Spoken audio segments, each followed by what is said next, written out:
ایک نوجوان کا ایکسیڈنٹ ہوا، اس کے آنکھ کے اوپر جو کور ہے وہ کٹ گیا، چنانچہ ایک آنکھ بالکل ننگی جیسے مچھلی کی آنکھ ہوتی ہے، زخم تو مندمل ہو گیا۔ ڈاکٹر نے اسے کہا کہ اب آپ کو یہ آنکھ بار بار دھونی پڑے گی دن میں۔ کیوں؟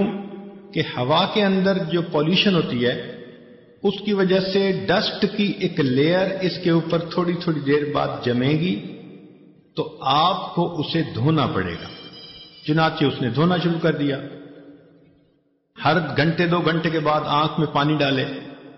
اب جب بار بار یہ عمل شروع کیا تو 1 مہینے کے بعد اس کے رخسار کا جو گوشت تھا وہ اتنا سینسٹیو ہو گیا کہ پانی کے لگنے سے درد ہوتی تھی۔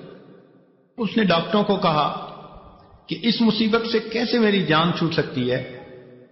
انہوں نے کہا کہ دیکھیں، اللہ تعالیٰ نے ایک نظام بنایا ہے کہ ہر انسان کی پلکوں کے نیچے ایک پانی کا سسٹم ہے، وہ آٹومیٹک تھوڑی تھوڑی دیر بعد پانی ریلیز کرتا ہے، اور انسان پلک چھپکتا ہے تو اس کی آنکھوں کی سکرین اس سے صاف ہوتی رہتی ہے۔ یوں سمجھیں کہ یہ ہماری آنکھوں کی ونڈ سکرین کا وائپر ہے، اور وہ ہر وقت صاف ہوتی ہے تو ہمیں محسوس نہیں ہوتا۔ اب سوچئے، جب اس نعمت سے کوئی بندہ محروم ہوا تب اس کو احساس ہوا کہ پلک چھپکنا بھی اللہ رب العزت کی کتنی بڑی نعمت ہے۔ تو جب ہم اتنے ہی محتاج ہیں تو ہمیں چاہیے کہ ہم اپنی ان نعمتوں کو اللہ تعالیٰ سے مانگیں۔ اللہ تعالیٰ سے نعمتیں مانگنا اس عمل کو دعا کہتے ہیں، اور قدرتی بات ہے کہ رمضان مبارک کا یہ مقدس مہینہ ویسے بھی مانگنے کا مہینہ ہے، اور اس عاجز کو آج دعا مانگنے کے لیے ہی بلایا گیا ہے۔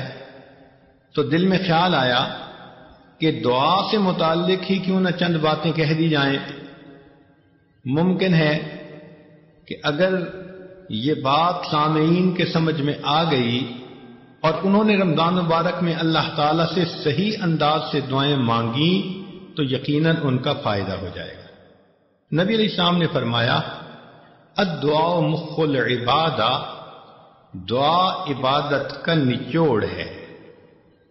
جیسے کسی چیز کی کریم ہوتی ہے نا کوئی، تو یوں سمجھیں کہ دعا عبادت کا مغز ہے۔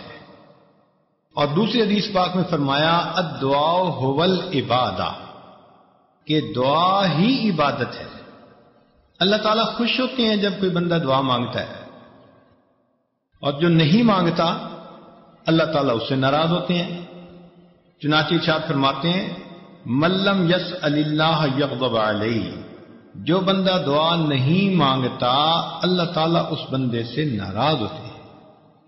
آج ہم مخلوق سے تو بہت کچھ مانگتے پھرتے ہیں، اور ہمیں ڈھنگ اور طریقے بھی آتے ہیں، اللہ تعالیٰ سے مانگنے کے طریقے آج ہم نہیں سیکھ پائے۔ چنانچہ مخلوق کے مانگنے میں اور اللہ رب العزت سے مانگنے میں چند بنیادی فرق ہیں۔ ذرا توجہ سے بات سنیے گا۔ پہلی بات تو یہ کہ مخلوق سے اگر آپ بار بار مانگیں تو مخلوق ناراض ہوتی ہے۔ آپ دوست سے ایک دفعہ کوئی چیز مانگیں وہ دے دے گا، دوسری دفعہ مانگیں دے دے گا، تیسری دفعہ موڈ بنا لے گا، چوتھی دفعہ بولنا چھوڑ دے گا، اور 5ویں دفعہ آپ سے تعلق توڑنے کا اعلان کر دے گا کہ یہ کیسا آدمی ہے، ہر وقت مانگتا ہی رہتا ہے۔ تو مخلوق سے بار بار مانگو تو مخلوق ناراض ہوتی ہے، جبکہ اللہ رب العزت کا معاملہ عجیب ہے۔ بندہ 1 دفعہ مانگے وہ دیتے ہیں، 2 دفعہ مانگے وہ دیتے ہیں، جتنی بار مانگے اتنی بار دیتے ہیں، بلکہ جو بندہ ہر چیز اللہ سے مانگے، ہر وقت اللہ سے مانگے، اللہ تعالیٰ اس بندے کو اپنا ولی اور دوست بنا لیتے ہیں۔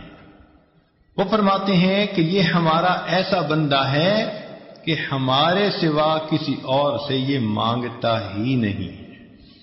ایک دوسرا فرق یہ ہے کہ اگر ہم مخلوق سے کوئی مانگے تو کئی مرتبہ دے تو دیتے ہیں مگر غصے میں آ کے دیتے ہیں. مثال کے طور پہ ایک آدمی ڈرائیونگ کر رہا ہے، والدہ بھی پاس بیٹھی ہے. اب کسی جگہ ریڈ لائٹ پر اس نے گاڑی کو روکا تو ادھر سے کوئی فقیر بھی آ گیا، اس نے ونڈو گلاس کو کھٹکھٹایا تو اس نے اشارہ سے کہہ دیا کہ بھئی معاف کر دو.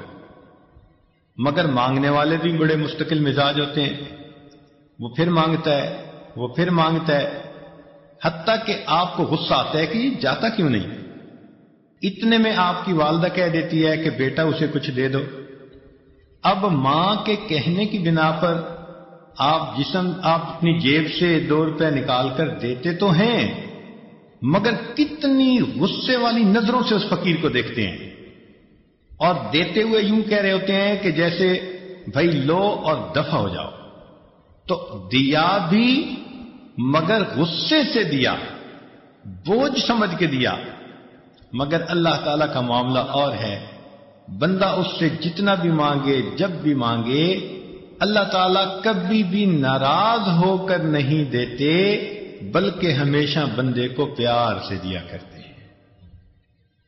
پھر مخلوق کے مانگنے میں ایک اور بھی ہے کہ اگر آپ کسی امیر بندے کے پاس جائیں اور ان سے کہیں جی کہ مجھے ایک چونی دے دیں، اور وہ بندہ اربوں پتی ہو، تو آپ سے غصہ کرے گا کہ آپ نے مجھے کیا فقیر سمجھا ہوا ہے جو مجھ سے چونی مانگنے آ گئے. اور اگر آپ کسی غریب کے پاس جائیں اور اسے کہیں بھئی مجھے 10 کروڑ کا قرضہ چاہیے، تو وہ ناراض ہو جائے گا، یار آپ نے میرے پاس کوئی خزانہ دیکھا ہے. تو عجیب بات، امیر سے تھوڑا مانگیں تو وہ ناراض، اور فقیر سے زیادہ مانگیں تو وہ ناراض. مگر اللہ رب العزت کا معاملہ ایسا ہے کہ بندہ اس سے جتنا مانگے، تھوڑا یا زیادہ، اللہ تعالیٰ دیتے ہیں. بلکہ حدیث پاک میں آتا ہے کوئی بندہ اپنے جوتے کا ٹوٹا ہوا تسمہ بھی اللہ سے مانگتا ہے، اللہ تعالیٰ وہ بھی دے کر خوش ہو جاتا ہے. پھر ایک فرق اور بھی ہے مخلوق سے مانگنے میں کہ اگر وہ دیں گے تو دن کے کچھ وقت میں دیں گے، شام کو دروازے بند ہو جائیں گے. آپ رات کو کسی کے دروازے پہ جائیں تو دروازے کو بند پائیں گے. تو دروازے دینے والے کے کبھی کھلتے ہیں، کبھی بند ہو جاتے ہیں. مگر اللہ رب العزت کا دروازہ ایسا ہے کہ جو دینے والوں کے لیے ہمیشہ کھلا رہتا ہے. لا تأخذہ سنۃ ولا نوم، اللہ تعالیٰ کو نہ اونگ آتی ہے نہ نیند آتی ہے. کس لیے؟ ایسا نہ ہو میرا بندہ میرے دروازے پہ سائل بن کر آئے اور دینے والا سویا ہوا ہو. اللہ تعالیٰ کی شان اس سے بلند ہے، وہ کتنا کریم پروردگار ہے کہ جس کا دروازہ کبھی بند ہی نہیں ہوتا. پھر جن لوگوں کے پاس ہم جاتے ہیں ان کو خود اپنی ضرورتیں ہوتی ہیں. آپ اگر دنیا میں کسی سے مانگیں، وہ کہے گا یار مجھے اپنی ضرورت ہے، میں نے قرضہ دینا ہے، حالات میرے ذرا ٹائٹ ہو گئے ہیں، میری پیمنٹ رک گئی ہے، مجھ سے قرضے والے مطالبہ کر رہے ہیں، میری کنسائنمنٹ جو ہے وہ رک گئی ہے، میرا کنٹینر پھنس گیا ہے، مارکیٹ کے حالات اچھے نہیں. تو آپ اگر مخلوق میں سے کسی سے مانگیں تو وہ خود محتاج اپنی 10 ضرورتیں آپ کو بیان کر دے گا. لیکن اللہ رب العزت سے